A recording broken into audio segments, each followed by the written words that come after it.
daawadayaal halkan idin muuqato waa xarunta lagu xanaaneeyo ilmaha caruurta ee darbijiifta ah ee ku dayacneed magaalada caasimadda ah ee Muqdisho waxa halkan furtay maamo Siraad Maxamed oo loo yaqaan ugaasada waxa ay ka soo guurtay dalka Ingiriiska si ay caruurtan darbijiifta ee Soomaaliya ku dayacan gaar ahaan Muqdisho ay xanaano ugu furto warbixin ayaan idin kaga diyaarin doonaa nala soo socda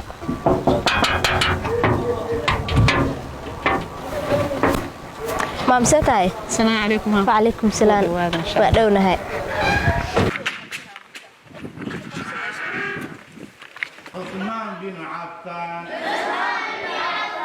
علي بن أبي طالب waxay ku dayacnaayeen wadooyinka iyo gidaarada caasimadda Muqdisho bil iyo maalmo ka hor balse hadda waxaa gacan gargaar iyo xanaano joogto ah siisay xaruntan loogu talagalay dhaqan celinta caruurta darbijiifta ah ee maamo Ugaaso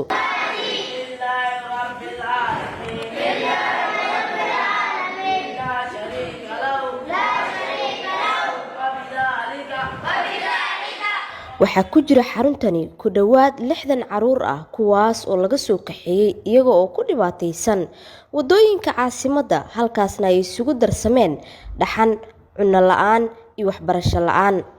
أعوذ بالله من الشيطان الرجيم وقضى ربك ألا تعبدوا إلا إياه وبالوالدين إحسانا إما يبلغن عندك الكبر أحدهما أو كلاهما فلا تقل لهما أف ولا تنهرهما وقل لهما قولا كريما هذا waxay halkani ka heleen cunno fresh ah jiif fiican waxbarasho diini iyo maadi ah iyo dhammaan daryeel dhameystiran Cabduqaadir Ismaaciil waxay ka mid yihiin caruurta nasiibka u yeelatay in laga kaxeeyo wadooyinka ay ku dhibaatoonayeen waxayna iiga sheekeynayaan xaaladooda iyo sida ay halkan ku yimaadeen inta laga soo waday aniga kana li soo bugay maxalli soo gabdiyeen dib margalna maxalli soo gabdiyeen dib maxalli soo gabdiyeen margal saddex doonti soo doga maxaa lambar afar no jiifali soo gabdiyeen inta ligin ana waa maari meesha maxaa ka hesho marka meeshana waxbarasho kamri duwagiga siyaari ana amu ajinkas gashti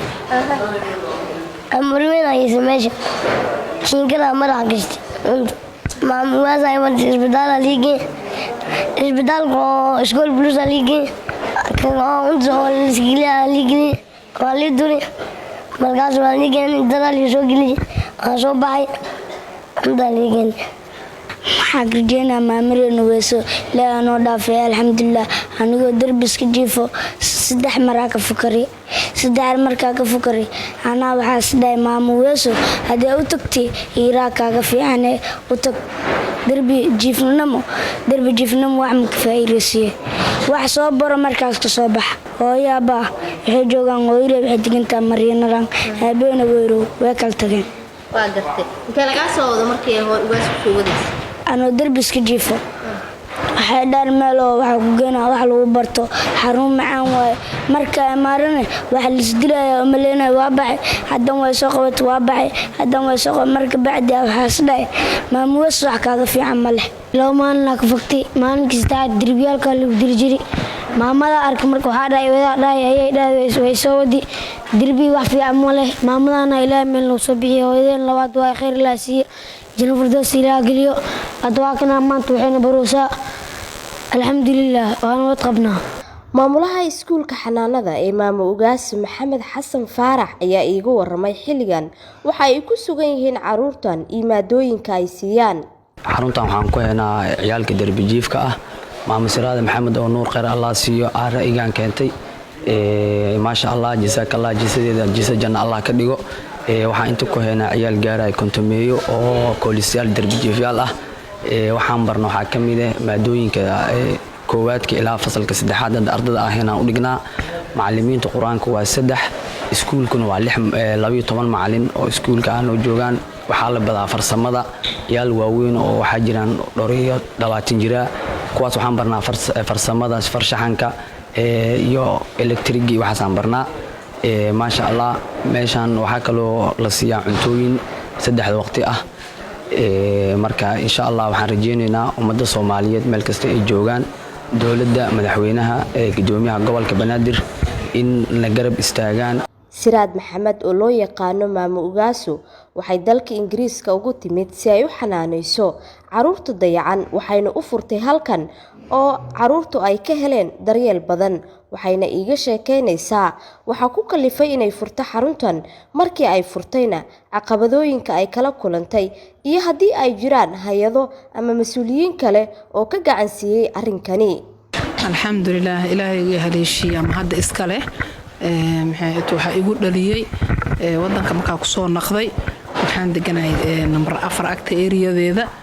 subax markaan soo baxay waxaan arki jiray ummadii oo maxay ahayd aan wax dad meesho cidlo ah oo dad saas joogin iyo maxay ahayd ilmahan qaarkood oo isku jinnaqaanay aan meesha ku arki jiray marka saasa waxay igu dhalatay in maxay ahayd ay u baahan yihiin daryeel marka alxamdulillaah ilaahay waafajiyaa ma hadda iska leh inaan maxay ahayd aan ma wada daryeelin ma wada kaafin laakiin aan isku dayo inaan maxay ahayd meel nadiif ah iyo waxay cunaan aan maxay ahayd u habeeyo alxamdulillaah madaxa dawladda waxaan ugu baaqi lahay iyo ummadda Soomaaliyeed oo dhan waxaan dhihi lahay walaalayaal meeshaan waa furay waa bilaabay maxay ahayd garab istaagan u baahanahay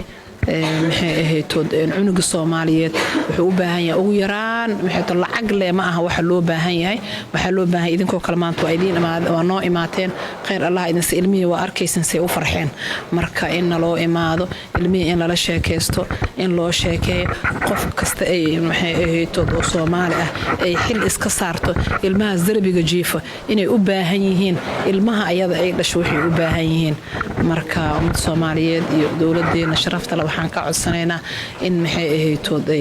wixii ay awoodaan ay nagu soo taakuleeyaan insha Allah taala.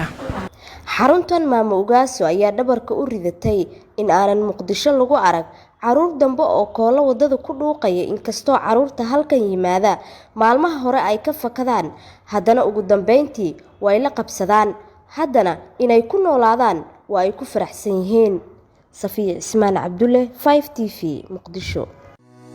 Premier Wallet waa application cusub oo uu ku keenay Premier Bank. Faa'iidooyinka Premier Wallet waxaa ka mid ah waad iska diiwaangelin kartaa adigoo jooga goobtaada. Dadka aan account-ka ku lahayn bangiga Premier waa ay iska diiwaangelin karaan Premier Wallet. Dukaamada iyo ganacsiyada kala duwan ayaad wax uga iibsan kartaa. Lacagaha waxbarashada, caafimaadka, korontada ayaad ku bixin kartaa. Lacag ayaad u diri kartaa qof kale, laguguna soo diri karaa si fudud. Account-kaaga iyo Mastercard-kaaga Premier Bank ayaad ku xiran kartaa kana maamulan kartaa. Lacag ayaad ka dalban kartaa asxaabtaada ama waad ogolaan kartaa lacag laga soo dalbaday. Dhaqdhaqaaqa lacagahaagana waad kala socon kartaa. Ganacsiyadu waxa ay leeyihiin app u gaar ah oo ay kala socon karaan xogta lacag bixinta macaamiishooda. Inta ay in ka badanba ka hel abka Premier Wallet oo kala soo deg hadda Play Store-ka ama App Store-ka. Premier